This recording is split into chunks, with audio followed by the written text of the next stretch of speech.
Sir, సిజేపీ జననం వెనుక ఒక లోతైన కారణం ఉన్నట్లు మనం చూడాల్సిన పరిస్థితి ఉందా? అంటే ఒక రాజ్యాంగ విశ్లేషకుడిగా మీరు ఎలా చూస్తారు సార్ దీన్ని? ఎస్ అండి, ఇప్పుడు నేను చెప్పే విశ్లేషణ భారత రాజ్యాంగ స్ఫూర్తితో మాత్రమే చూడాలి. ఇది మోడీయా రాహుల్ అనే దృష్టితో ఏ మాత్రం చూడొచ్చు. బీజేపీ ఉండకపోవచ్చు, భారతదేశం ఉంటది. కాంగ్రెస్ ఉండకపోవచ్చు, భారతదేశం ఉంటది. ఎందుకంటే చక్రవర్తులు మారారు, కానీ భారతదేశం మాత్రం శాశ్వతం. ఇది అజరామజరం అనమాట. సూర్యుడు ఉన్నంత వరకు భారతదేశం ఉంటది. రామాయణంలో చెప్పినట్టు కాదు. ఎందుకంటే ఇది నేచురల్ గా హిమాలయస్ టు ఇండియన్ ఓషన్ మధ్యలో అలా ఉంటది అనమాట. ఒక సజీవ సంస్కృతి, అన్ని ఓల్డెస్టే ఉంటాయి ఇండియాలో. ఓల్డెస్ట్ రిలీజన్, ఓల్డెస్ట్ అంటారన్నమాట. అంత అద్భుతం భారతదేశం. కాబట్టి ఈ దృష్టితో మనం చూడాలి. ఇంతటి అద్భుతమైన భారత సజీవ రాజ్యాంగంలోని ఆత్మను భారత రాజ్యాంగంలోనికి చొప్పించడం జరిగింది. అందుకే భారత రాజ్యాంగాన్ని సజీవ రాజ్యాంగం అంటారన్నమాట. ఏ లివింగ్ డాక్యుమెంట్. ఇది నేను కాదు అన్నది. భారత రాజ్యాంగ పరిషత్తు నవంబర్ 26, 1949 సంతకం చేసే ముందు డాక్టర్ బిఆర్ అంబేద్కర్ రాజ్యాంగ పరిషత్తులో రాజ్యాంగం రాసిన వాళ్ళని సంబోధిస్తూ ఒక మాట్లాడతారన్నమాట. ఇదేదో ఈ భారత రాజ్యాంగం, ఈ Indian constitution is not a mere book of laws and governing principles, it is carries the soul, very soul of India అంటారనమాట. అంటే ఇది కేవలం భారతదేశాన్ని ఎలా పరిపాలించాలో చెప్పే పరిపాలన సూత్రాలను ఎవ్వరూ అనుకోకండి. ఇందులో భారతదేశం యొక్క సజీవ సంస్కృతికి సంబంధించిన ఆత్మని చొప్పించాం, చాలా జాగ్రత్తగా చూసుకోండి అని చెప్తారండి. అది ఒళ్ళు అసలు నిజంగా అద్భుతమైన వర్డ్స్ అనమాట. ఈ రోజు ఆ రాజ్యాంగ స్ఫూర్తి అనమాట. ఈ సిజేపీ పుట్టింది ఆ రాజ్యాంగ స్ఫూర్తిలోంచి. ఎందుకంటే భారతదేశాన్ని ఎవరు పరిపాలించాలండి? ప్రజలు. We the people of India అంటే అందులో ఉంటది రాజ్యాంగ పీఠికలో. రాజ్యాంగం మొదలయ్యేది ఈ పదంతో, we the people of India. మేము, భారతీయులమైన మేము ఈ రోజు నవంబర్ 26, 1949 ఈ రోజు మేము ఈ సర్వసత్తాక రాజ్యాంగాన్ని సమర్పించుకుంటున్నామని భారతీయులు చెప్పుకోండి. We the people of India మనందరికీ తెలుసు అనమాట. ప్లేట్ చెప్పారు రాజ్యాంగ పీఠికలో, ఇది ప్రియాంబుల్లో. మరి వీ ద పీపుల్ కదా, వీ ద పీపులే పరిపాలించుకుంటున్నామా? కానీ ఇక్కడ ఒక విషయం ఏంటంటే భారతీయులు డైరెక్ట్ గా పరిపాలించుకో. మనకి రిప్రజెంటేటివ్ గా రాజకీయ పార్టీలు ఉంటాయి. రాజకీయ పార్టీలు అనేది ప్రజలతో నియమించుకున్నది ప్రజలు. కానీ ఈ రోజు రాజకీయ పార్టీలు ఎవరు నియమించారండి? ఒక కులాల ఆధారిత పార్టీలు, మత ఆధారిత పార్టీలు. వారసత్వం వాళ్ళ ఫ్యామిలీ ఉండాలి, వాళ్ళ కొడుకు, వాళ్ళ మనవడే. ఇది ఎవరైనా కాదంటారు. మోడీ గారు కూడా చెప్తూ ఉంటారు అది చాలా తప్పు అని. అదే ఫ్యామిలీలు పరిపాలించాలి. ఇవే అండి నిజంగా భారతీయులు పరిపాలించుకునే రాజకీయ పార్టీలు. ఇది రాజ్యాంగ స్ఫూర్త. అందుకని అంబేద్కర్ ఇంకొకరు చెప్తున్నారు అన్నమాట, ఇంకొక పదం చెప్తారు. అదే ఈ రోజు కాక్రోచ్ జనతా పార్టీ రావడానికి, ఉద్భవించడానికి కారణం. కాక్రోచ్ జనతా పార్టీ ఉద్భవం ఎవరు ఏమనుకున్నా అది రాజ్యాంగ స్ఫూర్తిలోంచి వచ్చింది. భారత ప్రజాస్వామ్యాన్ని శుద్ధం చేయడానికి వచ్చింది అనేది ఇప్పుడు అంబేద్కర్ పదం చూస్తే మనకు అర్థమవుతుంది అనమాట. ఏం చెప్తారంటే ఆయన ఇంకొకటి కూడా చెప్తారు. ఈ భారత రాజ్యాంగాన్ని ఏదో రాజ్యాంగ నిర్మాతలు రాసేశారు, వీళ్ళు తప్పులు చేశారు, మమ్మల్ని ఎప్పుడు నిందించకండి, మీరు నిందించే హక్కు మీకు ఉండదు అన్నట్టు అంబేద్కర్ చెప్తారు, డాక్టర్ బిఆర్ అంబేద్కర్. ఎందుకంటే ఒక్కసారి ఆ 1949 ప్రాంతానికి మనం వెళ్తే ఆ పక్కన దేశం విభజన, రక్తం, 10 లక్షల అటు ఇటు, 10 లక్షల మరణాలు. ఎక్కడ జమునా రివర్ నుంచి సట్లేజ్ రివర్, సింధు, గంగా నదులంతా రక్త తార్పణ చేస్తున్నాయి బ్రిటిష్ వాడి పరిపాలనతో. ఆ సమయంలో ప్రశాంతంగా ఢిల్లీలో కూర్చొని రాజ్యాంగం రాయడం జరిగింది. చాలా జాగ్రత్తగా ఆ టైంకి మనం పరకాయ ప్రవేశం చేస్తే మనకు ఆ ఇంటెన్సిటీ, ఆ గ్రావిటీ తెలుస్తుంది అనమాట. అలాంటి సందర్భంలో రాజ్యాంగం తీస్తూ ఆయన ఒక పదం అంటాడు. ఎందుకంటే ఫ్యూచర్లో భారతీయులు ఇబ్బందులు పడకుండా, ఇప్పుడు చూడండి తల్లిదండ్రులు మనల్ని ఏమంటారు, ఫ్యూచర్ లో మన కూతుళ్ళు, మన తల్లులు ఏమన్నా ఇబ్బంది పడతారేమో నా పిల్లలని ముందే తల్లిదండ్రులు జాగ్రత్తలు తీసుకుంటారు. అందుకని అరేమన్నా చనిపోయిన తండ్రి, చనిపోయిన అమ్మ ముందే చెప్పారు, ఇవి ముందే జాగ్రత్తలు తీసుకున్నారని మనం స్మరించుకుంటాం. అలాగే రాజ్యాంగ నిర్మాతలు ఇప్పుడు మనం స్మరించుకోవాలి.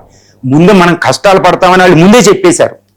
అందుకని ఒక పదం అంటాడనమాట. అది ఆల్మోస్ట్ ప్రపంచ రాజ్యాంగ చరిత్రలోనే ఒక అద్భుతమైన పదాలు అనమాట అవి. ఆయన ఏమంటాడంటే, however good may be the constitution, if those who are ruling are bad, it prove to be wrong, vice versa అనమాట. అంటే భారతదేశాన్ని భారత రాజ్యాంగం ఎంత గొప్పదైనా దాన్ని అమలుపరిచే వాళ్ళు చెడ్డవాళ్ళు అయితే అది చెడ్డదైపోతుంది. రాజ్యాంగం ఎంత చెడ్డదైనా దాన్ని అమలుపరిచే వాళ్ళు మంచివాళ్ళు అయితే అది మంచిదైపోతుంది. దాన్ని బట్టి ఏంటంటే మనం ఇప్పుడు పరిపాలించే పొలిటికల్ పార్టీల వల్ల రాజ్యాంగం చెడ్డదైపోతుంది. ఎందుకు రాజ్యాంగం చెడ్డదైపోతుందంటే రాజ్యాంగం నిజంగా చెడ్డదైపోయిందండి. ఎందుకంటే రాజ్యాంగ ముఖ్య లక్ష్యంగా ఒకటే ఒక పదంలో నేను చెప్తాను, అదేంటంటే వెల్ఫేర్ స్టేట్, సంక్షేమ రాజ్యం. అదే సోషియో ఎకనామిక్ పొలిటికల్ జస్టిస్, సామాజిక ఆర్థిక రాజకీయ న్యాయం. ఎక్కడ ఉన్నాయండి ఇప్పుడు? మోడీ పరిపాలించిన, ఇందిరా పరిపాలించిన, నెహ్రూ పరిపాలించిన గొప్ప గొప్ప అని పొగుడుతారు అన్ని చోట. ఎవరు గొప్ప ఏది? ఎందుకంటే రాజ్యాంగంలో ఇప్పటికీ కూడా ఎండమావులే. ఏంది రాజ్యాంగంలో సామాజిక న్యాయం ఎక్కడుందండి? ఆర్థిక న్యాయం ఎక్కడుంది? ఒక స్త్రీలకు ప్రొటెక్షన్ ఎక్కడుంది? స్త్రీకి సమన్యాయం ఎక్కడ జరుగుతుంది? రాజకీయ ఆర్థిక సామాజిక న్యాయాలు ఇప్పటికీ మనం సాధించలేకపోయి 80 సంవత్సరాలైనా. కాబట్టి సిజేపీ వచ్చింది రాజ్యాంగ పరిశుద్ధి కోసం, పార్టీల పరిశుద్ధి కోసం. అందుకని సిజేపీ సెటైరికల్ గా వేసిన వాళ్ళ వెబ్సైట్ లో ఒకటి ఉందన్నమాట, మతతత్వ కులతత్వ పార్టీలు మనకు వద్దు అనుకుంటూ వాళ్ళు చెప్తున్నారు. అక్కడ స్ఫూర్తి చూసుకోండి. తర్వాత ఈ మతతత్వం మీద డబ్బులు లేకపోతే ఒక ఎంపీ ఎమ్మెల్యే ఓటాలు అడుగుతూ చేయలేకపోతున్నారు.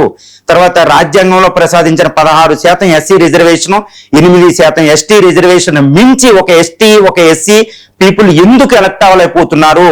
ఈ రోజు కూడా పార్లమెంట్ లో 33% రిజర్వేషన్ ఇవ్వలేని పరిస్థితి. ఉమెన్ కి ఓటు హక్కు ముందే వచ్చింది, వాళ్ళకి 50% రిజర్వేషన్ ఇస్తారా 33% అని అడుగుతుంది సిజేపీ. ఇది ఎవరు అడిగేది? అభిజిత్ దీప్కేనా, లేకపోతే 2-3 సోనం వాంగ్చుత్ కాదు. This is the voice of the nation.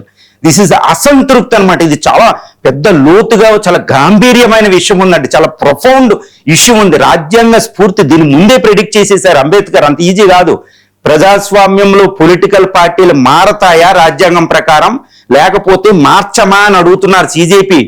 ఇది అంత ఈజీ కాదండి. చాలా ఏదో చీఫ్ జస్టిస్ గారు ఈ పదం అన్నంటనే ఇది వచ్చేసింది, ఇదేదో సెటైరికల్ గా వచ్చేసింది, అంతమైపోయేది కాదండి. ఇది ఒక తీవ్రమైన అసంతృప్తి.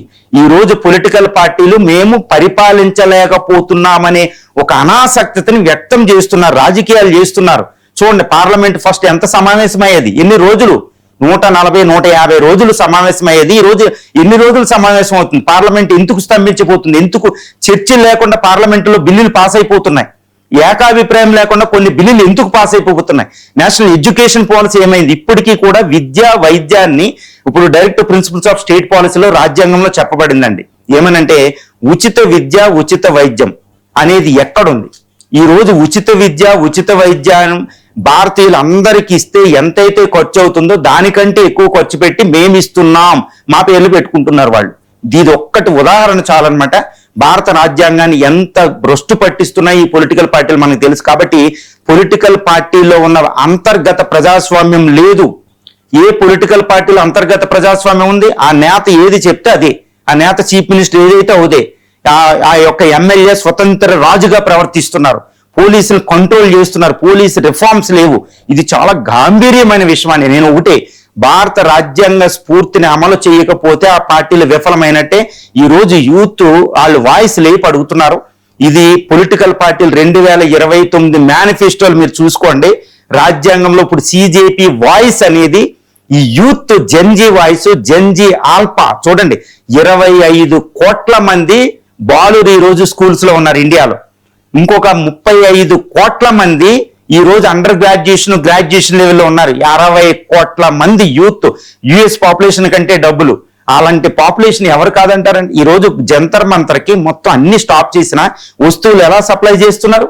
ఎక్కడి నుంచి వస్తుంది ఎనర్జీ? ఎవరేం చేయగలుగుతారు? That is the power of the Indian constitution. అందరూ అంటారన్నమాట, ఏదో మణికర్ణిక సినిమా చూసేసి విజయ్ బాబు పాటలు పాడేసేటప్పుడు అబ్బా భారతదేశం భారతదేశం అంటాం కాదండి.